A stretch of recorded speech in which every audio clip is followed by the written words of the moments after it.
वालेकुम और students hope so कि आप सब खैरियत से होंगे। I am Mohammad Umar Shafaq with your YouTube channel Legal Globe. बच्चों, आज हम बहुत इम्पोर्टेंट टॉपिक डिस्कस करने जा रहे हैं, बहुत इम्पोर्टेंट पोर्शन डिस्कस करने जा रहे हैं जो लेट में 10 मार्क्स का आता है। फर्स्ट ऑफ ऑल तो आपने ये बात अपने जहन में रखनी है कि इस टॉपिक को आपने, इस पोर्शन को आपने टॉपिक्स वाइज तैयार करना है, ठीक है। बेहंगम तैयार नहीं करना। जब आप चीज़ों को बेहंगम तैयार कर रहे होते हैं, कभी उसका सर पकड़ रहे होते हैं, कभी पाँव पकड़ रहे होते हैं, आपके सब्जेक्ट पर ग्रिप नहीं होती, ठीक है। ग्रिप तब होती है जब आप उसको टॉपिक वाइज तैयार करते हैं। तो खुदारा कोशिश कीजिए चीज़ों को टॉपिक वाइज तैयार करें। ये टॉपिक मैं जूम की क्लास में डिस्कस कर चुका हूँ, जिन टॉपिक्स के हवाले से मैं असाइनमेंट भी दे चुका हूँ, लेकिन अब हमने इसका सेकंड पोर्शन भी इंशाल्लाह जल्द जूम की क्लास में डिस्कस करना है। इसलिए मैं आपको इसकी रिवीजन करवा रहा हूँ ताकि इसके बारे में आप अपनी असाइनमेंट बना के रखें। असाइनमेंट वर्क करते कैसे होते हैं, फर्स्ट ऑफ ऑल तो आपको ये पता होना चाहिए। आप लैट की प्रिपरेशन कर रहे हैं, आप चाहते हैं कि आपके पाक स्टडीज़ में से 10 मार्क्स आएँ, तो आपको चाहिए कि जो इम्पोर्टेंट टॉपिक्स हैं पाक स्टडीज़ के, उसके हवाले से आप 10 to 20 MCQs for each portion create करें। जब आप 10 से 20 MCQs एक पोर्शन के करेंगे तो आपके लिए कोई मसला ही नहीं रहेगा सब्जेक्ट पर ग्रिप हासिल करना। आप बासानी सब्जेक्ट पर ग्रिप हासिल कर लेंगे और आपके इंशाल्लाह 10 में से 10 मार्क्स ही आएंगे। जिस तरह मैंने डिफरेंट टॉपिक्स आपको असाइनमेंट के लिए दिए हैं, पहला टॉपिक है कायदे आज़म मोहम्मद अली जिन्ना। यहाँ पे आपने कायदे आज़म मोहम्मद अली जिन्ना को एज अ टॉपिक लेना है। वो पैदा कब हुए, उन्होंने वफ़ात कब पाई, शादियां कितनी की, तालीम कहाँ से हासिल की, उनके उस्ताद कौन कौन से थे, ठीक है। उन्होंने वाह कहाँ से किया, उन्होंने तहरीक पाकिस्तान में क्या किरदार अदा किया, मुस्लिम लीग कब ज्वाइन की, ठीक है, कांग्रेस कब छोड़ी। उसके अलावा उनकी जितनी भी खिदमात हैं पाकिस्तान बनाने के लिए, आप उनके हवाले से एक अच्छी असाइनमेंट तैयार कर सकते हैं। इस तरह आपकी जो कायदे आज़म का टॉपिक होगा उसके हवाले से बहुत अच्छी प्रिपरेशन हो जाएगी। ये तो है पहला टॉपिक जिसके बारे में मैंने आपको क्लियर कर दिया।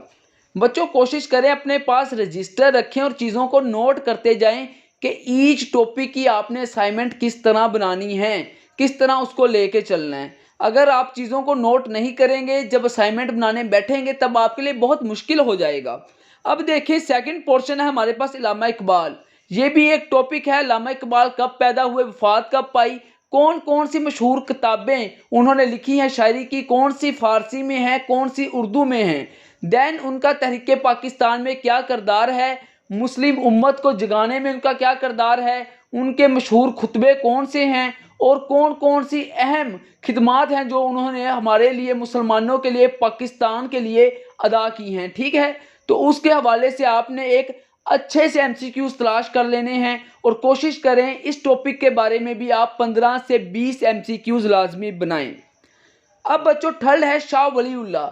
शाह वलीउल्लाह बहुत इंपॉर्टेंट पर्सनैलिटी हैं, ठीक है। ये कब पैदा हुए, इन्होंने कहाँ वफात पाई, इनकी खिदमात क्या हैं और किस तरह से इन्होंने मुसलमानों की खिदमत की है, इसके हवाले से आप MCQs क्रिएट कर सकते हैं। फोर्थ टॉपिक बच्चों, अब हम जो जिन चीज़ों को डिस्कस करने जा रहे हैं पाकिस्तान बनने से पहले की चीज़ें हैं। मैंने कोशिश किया है लेक्चर 1 में पाकिस्तान से पहले की चीज़ों को ज़्यादा डिस्कस किया जाए ताकि आपकी ग्रिप उन पर अच्छी हो जाए और इंशाल्लाह जल्द हमारा नेक्स्ट लेक्चर भी आ जाएगा जिसमें हम दीगर चीज़ों को भी डिस्कस करेंगे। अगर कोई चीज़ रिपीट हो जाए तो उसमें यह नहीं कि रेपिटेशन क्यों हो रही है, उसमें यह है कि आप उस चीज़ को दोबारा तैयार कर लें, वो चीज़ ज़्यादा इंपॉर्टेंट होगी, इसलिए मैं रिपीट कर रहा हूँ, ठीक है। अब बच्चों जो नेक्स्ट टॉपिक्स है हमारे पास, उसके हवाले से आपने क्या करना है, उसके हवाले से सिर्फ आपने डेट्स याद रखनी है, ये चीज़ें कब हुई हैं, ठीक है। ये पाकिस्तान से पहले की चीज़ें हैं, पाकिस्तान बनने से पहले की, इसकी आपको डेट्स याद होनी चाहिए। बताता हूँ किन टॉपिक्स तक आपको डेट्स याद होनी चाहिए। मोंटे मॉडल रिफॉर्म्स कब हुई, इसकी भी डेट याद होनी चाहिए। लखनऊ पैक्ट कब आया, इसकी डेट याद होनी चाहिए। नेहरू रिपोर्ट कब पेश की गई, इसकी भी डेट याद होनी चाहिए।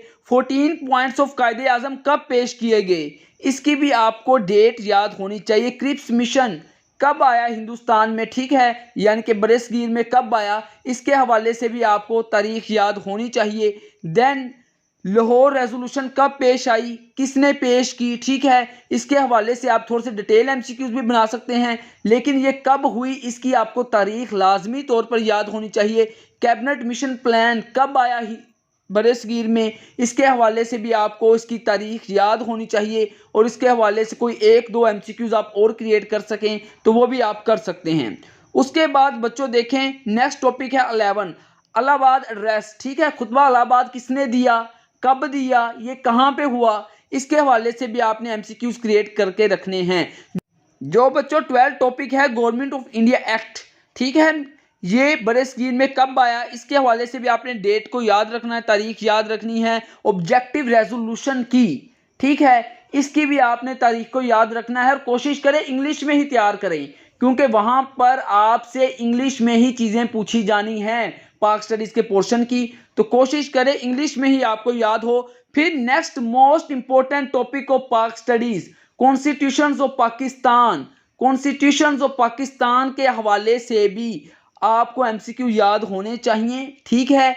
पहला कॉन्स्टिट्यूशन का कौन सा था, दूसरा कौन सा था, तीसरा कौन सा था, ठीक है।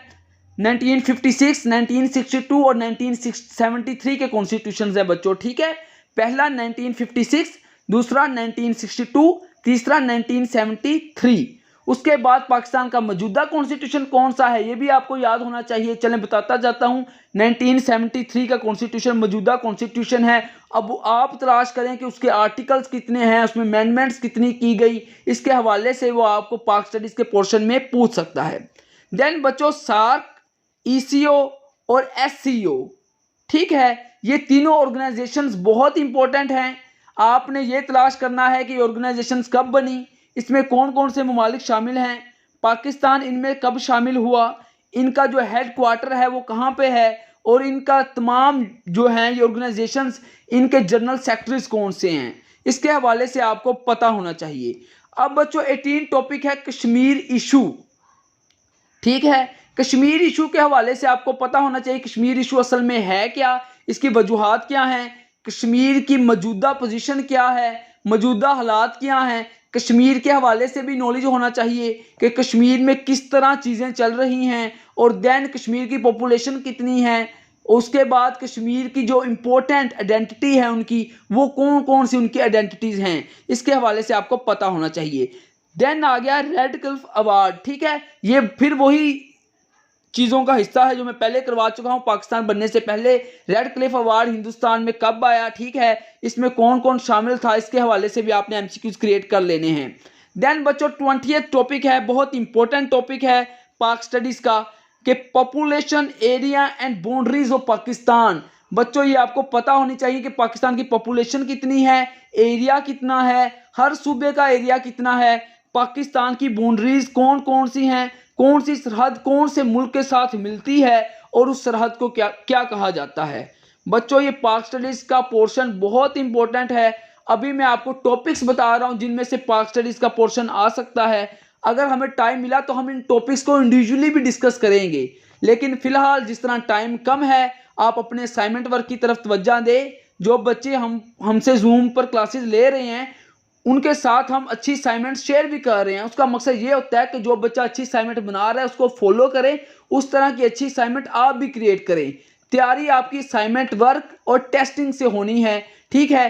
पीडीएफ से पढ़ लेने से और गो थ्रू हो जाने से आपकी तैयारी नहीं हो सकती। असाइनमेंट बनाने से, टेस्ट देने से, क्विज देने से आपकी तैयारी होगी।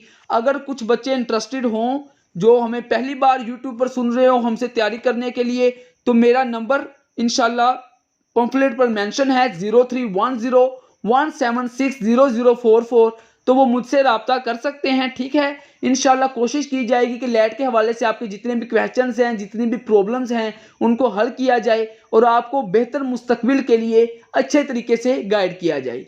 बाकी हमारी वीडियो आपको कैसी लगी आप कमेंट बॉक्स में बता सकते हैं। बाकी जो बच्चे हम मेरे साथ जूम क्लास पर तैयारी कर रहे हैं वो ये असाइनमेंट तैयार करके रखें, मैंने जल्द आपकी ये असाइनमेंट चेक करनी है। बाकी बेस्ट ऑफ लक, इंशाल्लाह पाक स्टडीज़ के एक और पोर्शन के साथ भी जल्द हाजिर होंगे। तब तक के लिए अल्लाह हाफिज़।